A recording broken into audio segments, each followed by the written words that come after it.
आणि जे महाराष्ट्राला माहित नाही तेही मी आता सांगून टाकतो. पृथ्वीराज बाबांच्याच मुख्यमंत्री पदाच्या कारकिर्दीत हे घडलं. त्या वेळेला जो डेटा अनालिसिस केलेला आहे राणे समितीच्या नावाने, डेटा अनालिसिस तर सिडॅकने केलं आणि डेटा गोळा करायचं काम सगळ्या जिल्हाधिकाऱ्यांच्या कार्यालयांनी केलं. डेटा तटस्थपणे घेण्यात आला याच्यावर आपण विश्वास ठेवू, कारण प्रशासनाच्या लोकांनी तो डेटा घेतलेला होता. परंतु तो डेटा 4,05,000 कुटुंबांचं सर्वेक्षण दाखवतोय. राणे समितीने जे डेटा अनालिसिस केलेलं आहे ते फक्त 4,05,000 कुटुंबांचंच केलेलं आहे. मराठा समाजाने याच्यावर लक्ष द्यावं. आणि सर्वे करण्यासाठी जे पेमेंट झालेलं आहे संबंधित जिल्हाधिकारी कार्यालयामार्फत, ते 12 लाखापेक्षा जास्त कुटुंबांचं सर्वेक्षण करण्यासाठी पेमेंट झालेलं आहे. म्हणजे तुम्ही 26 फेब्रुवारीला जिथपर्यंत डेटा आला होता तेवढ्याच डेटाचं अनालिसिस केलं आणि म्हणून ते 4,05,000 कुटुंबांचं सर्वेक्षण झालं. तुमच्या डेटामध्ये संभाजीनगर जिल्ह्याचा डेटा सुद्धा अनालिसिस मध्ये घेण्यात आलेला नाही. सगळे कागदपत्र तपासल्यानंतर आम्हीच तोंड जोडून घेतलं की हे काय गौड बंगाल आहे. म्हणजे फेब्रुवारीच्या 26ला तुम्हाला अहवाल तयार करायचा होता आणि तुम्हाला आरक्षण देण्याचा निर्णय घ्यायचा होता, पण तुम्हाला खरं काम करायचं नव्हतं हे तर त्याच्यातून दिसतं. पुढच्या एप्रिल पर्यंत बाकीचा डेटा आला तो वाया गेलेला आहे. 12 लाख कुटुंबांचं जर मराठ्यांचं सर्वेक्षण एकूण महाराष्ट्रातलं झालं असतं तर तो डेटा अधिक मजबूत झाला असता. पण 4,05,000 हा डेटाही काही कमी नव्हता.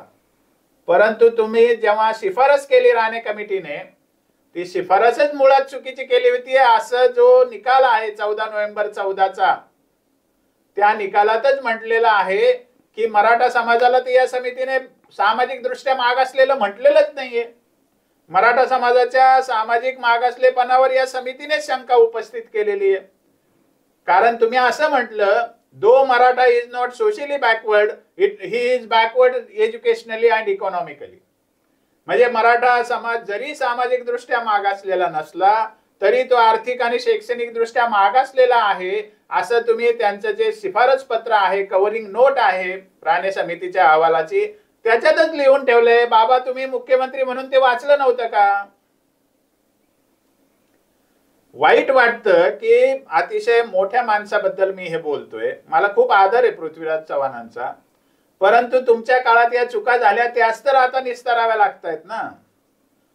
आणि तसं लिहिल्यामुळे तुम्ही घाईघाईत 9 जुलै 2014ला ते हे काढलं, ऑर्डिनन्स काढला आणि त्या जुलैमध्येच तुम्ही GR पण काढला आणि मराठा समाजाला 16% आरक्षण दिलं. आणि काही मुस्लिम जाती, ज्या मुस्लिम समाजाच्या लोकांनी तुमच्याकडे यादी दिली की आमच्या बॅकवर्ड जाती आहेत, तुम्ही त्यांच्या 50 जातींना 5% शिक्षणात आरक्षण दिलं आणि मराठा समाजाला शिक्षणात आणि नोकरीत 16% आरक्षण दिलं.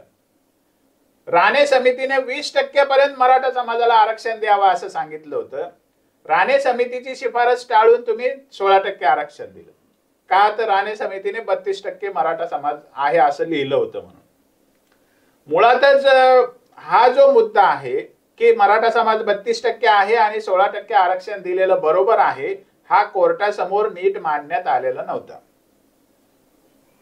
आणि ज्या पद्धतीने त्या कोर्टाला मराठा समाजाचं बॅकवर्डनेस सांगण्याची गरज होती, त्या पद्धतीने बॅकवर्डनेस सांगण्यात आलं नाही. कारण मूळ मराठा समाज सामाजिक दृष्ट्या मागासलेला नाही, हा जो अपवाद आहे, हा जो आरोप आहे, हा त्या दिवशी सेट झाला ज्या दिवशी राणे समितीच्या कव्हरिंग नोट मध्ये लिहिण्यात आलं की मराठा समाज सामाजिक मागास नसला तरी आर्थिक आणि शैक्षणिक दृष्ट्या मागास आहे. हे वाक्य फार घातक ठरलं. ते निस्तरायला पुढचे अनेक वर्ष गेलेली आहेत. आणि त्या दिवशी काँग्रेस, राष्ट्रवादी काँग्रेसच्या सरकारने जी मुख्य चूक केली की विधिमंडळात ते राणे समितीचा अहवाल मांडलाच नाही. ऑर्डिनन्स काढला ना तुम्ही. आणि तुम्ही म्हणता की न्यायमूर्ती गायकवाड आयोग विधिमंडळात आला नाही. मग आला नाही तर तुम्ही कशाला त्या कायद्याला मान्यता दिली 2018 साली? मग तुम्ही स्वतः सुद्धा राणे समितीचा अहवाल विधिमंडळात घेतला नाही. कोर्टाने आक्षेप घेतला 2014ला या केसमध्ये ESBC आरक्षण दिलं तुम्ही, economic, educationally and socially backward.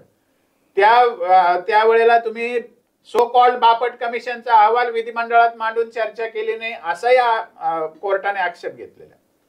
म्हणजे तुम्ही बापट आयोग जो आहे त्याची जाहीर वाच्यता होईल, विधिमंडळात त्यावर चर्चा होईल, बापट आयोगाने जी कार्यपद्धती अनुसरली ती चुकीची आहे याच्यावर विधिमंडळात चर्चा करायला तुम्हाला कोणी अडवलं होतं? 2008 ला तो अहवाल आला, बापट समितीचा अहवाल. तर 2013 पर्यंत तुमचे किती विधिमंडळाचे अधिवेशन झाले? का नाही तुम्ही त्याला चर्चेला घेतलं विधिमंडळामध्ये? का नाही त्याला विधिमंडळाने खारिज केलं की हा तर नशाखोरी करून केलेला निर्णय आहे, निष्कर्ष आहे, असं का नाही तुम्ही त्याच्यात वधवून घेतलं सदस्यांकडून? मुळामध्ये मराठा समाजाला आरक्षण देण्यातलं गांभीर्य मुळात काँग्रेस आणि राष्ट्रवादी काँग्रेसच्या सरकारने त्या काळात दाखवलं नाही.